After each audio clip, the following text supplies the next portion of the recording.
पूछा हमने कि देश में वैध रुपया चल रहा है कि अवैध रुपया चल रहा है। आप कौन से रुपए को असली बोलते हो? असली रुपए का क्या मापदंड है? और भारत में अगर किसी रुपए को वैध बोलना है या अवैध बोलना है, उसके लिए कौन से दस्तावेज के हिसाब से आप तय करते हैं? तो हमको वैध रुपए का दस्तावेज दिया जाए। भाई ऑब्वियसली आप रुपया छाप रहे हो तो वैध रुपया छाप रहे हो ना। भाई आरबीआई को यहां भी थोड़ी छाप लेगी कुछ भी। तो आरबीआई हमको क्या कह रही है चिट्ठी में? वो ये बोल रही है कि हमारे पास वैध रुपए का कोई दस्तावेज उपलब्ध नहीं है। इसका मतलब सारा रुपया अवैध है। इसका तो यही मतलब हुआ ना। अगर किसी सरकार के पास वैध रुपए का, लीगल मनी का कोई दस्तावेज नहीं है, तो इसका मतलब समझते हैं आप कि आपकी असली मेहनत को हवा में उड़ाया जा रहा है, जीरो किया जा रहा है। तो आपकी संतानों का गुलाम होना तय है, जीवन भर कर्जदार रहना तय है।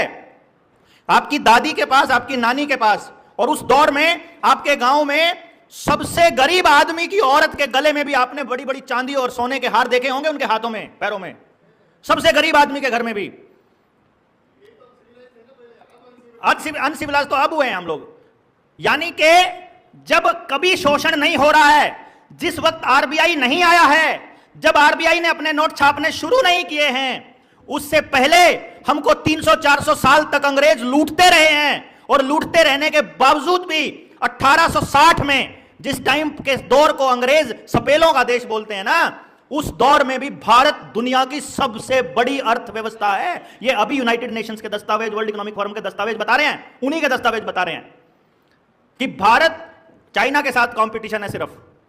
कभी चाइना पहले नंबर पर आ रहा है, कभी भारत पहले नंबर पर आ रहा है। 14 अगस्त 1947 को भी हम दुनिया की टॉप इकोनॉमी में से हैं। दुनिया की 5वीं बड़ी अर्थव्यवस्था है 1947 में भी, 14 अगस्त को। और 16 अगस्त को हम टॉप 50 में भी नहीं आते हैं। खत्म। कैसे हुआ? जिस दिन अंग्रेजों ने कहा हमारे वाले नोट, हमारे वाली करेंसी, हमारी मुद्रा हमको दे दो, तुम अपने अब नए नोट छाप लेना, तो वो जो मुद्रा लेकर के गए थे वो सोने और चांदी की फॉर्म में थी, मोहर और रुपए की फॉर्म में थी। उसको अगर सोने में तब्दील कर दिया जाए तो लगभग 4.25 लाख टन सोना बनता है। एक दिन की लूट है ये। 14 अगस्त 1947 और 16 अगस्त 1947, ये एक दिन की लूट बता रहा हूं मैं। जो रोज होती थी वो तो अलग है। जो 1835 से लेकर और फिर रिजर्व बैंक ऑफ इंडिया 1934 में बना, तब से लेकर 1947 तक की लूट का तो आपको अंदाजा भी नहीं होगा। पेपर करेंसी एक्ट जब 1877 में, 1870 में, फिर 1882 में जब उन्होंने चेंज किया, उस गेम को तो आप समझोगे। वो तो मैंने आपको ट्रेनिंग्स में बताया हुआ है, वो तो पता ही आपको। जिस टाइम पे 10 रुपए की एक मोहर होती थी और फिर 15 रुपए की एक मोहर कर दी, तब कितनी बड़ी लूट थी। 1/3 सोना एक रात में एक आदेश से गायब हो गया।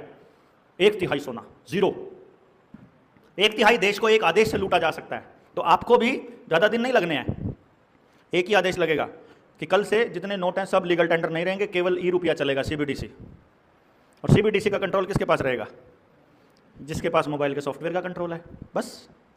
और वो स्लोगन पूरा हो जाएगा, कर लो दुनिया मुट्ठी में। उसका ये मतलब था आप सबकी गर्दन मुट्ठी में होनी है उसके।